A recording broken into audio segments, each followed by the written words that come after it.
Hello guys, welcome back sa ating YouTube channel. Nandito na ako guys, si Cord yung vlogger. Nag-balik naman tayo guys. Daily update ko lang ito guys, itong pananim namin no. Oh, ang tataba guys. I-update ko lang itong garden namin. Iharap ko lang yung camera guys para makikita nyo talaga yung ang tataba ng mga pananim namin dito sa gilid ng bahay. Okay guys, ito na po yung garden namin no. Medyo ano na po guys, yung mga pichay na bali ginugulay na po nila. Ito lang po yung natira na pichay, konti na lang kasi yung iba inuud din. Oh, ang tataba ng pichay namin kaso inuud yung mga dahon iba. Ayan. Kunti na lang po yan yung natitira na pichay.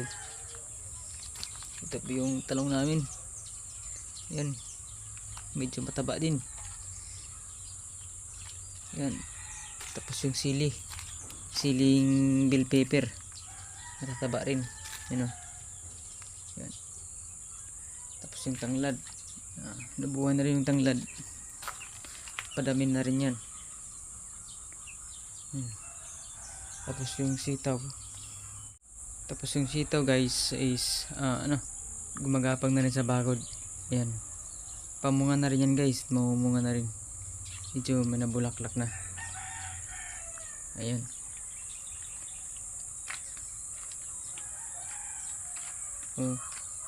Mulaklak na rin yan.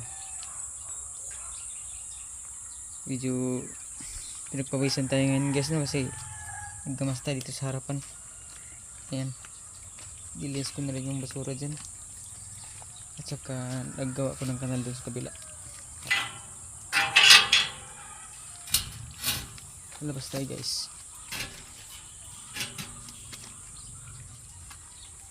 Ayan. Medyo nagawa tayo ng kanal dito no. Kasi na-stuck sa ating poste.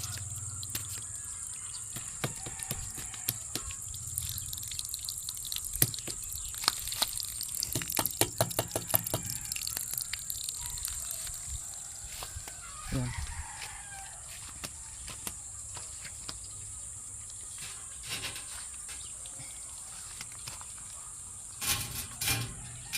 Sarado na natin.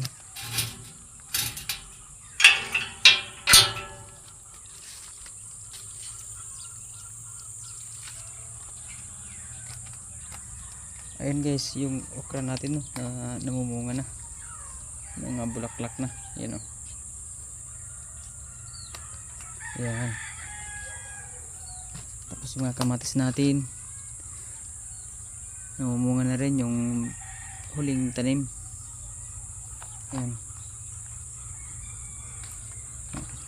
Okra natin guys, so may bunga na. Yan.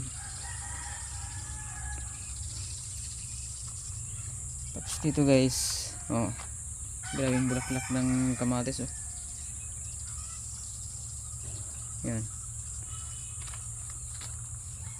Ayan. Tapos dito guys, yung kamatis namin, yung unang tanim talaga, yung isang puno, talagang ang hitik ng hitik sa bunga yung kamatis. Ayan. Yun hindi pa nang hinog guys yung malaki, yung unang bunga niya. Yan.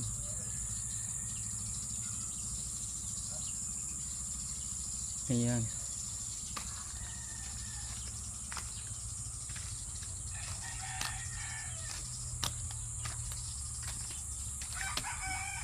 Mga talong namin, yung mga pichay dun guys sa loob, wala na, hindi na lalaki yun guys kasi natabunan na ng mga ng mga okra, sitaw at kamatis.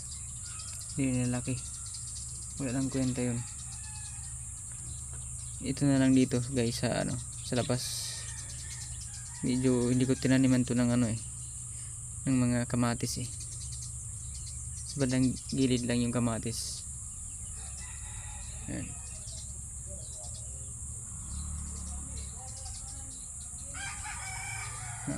Kinabangan ko na lang ito guys kasi medyo malaki-laki din gastos ko dito sa panambak. Umabot din to ng 1,200.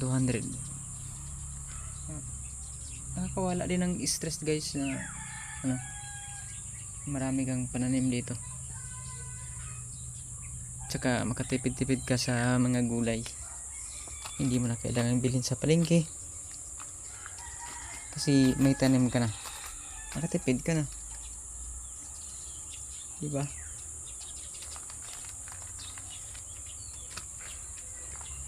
Ang taba talaga ng bunga guys, oh, lalaki. Okay guys, patuloy po ito yung video guys. At kung bago ka sa channel, please subscribe and hit the bell para updated ka palagi sa aking mga video.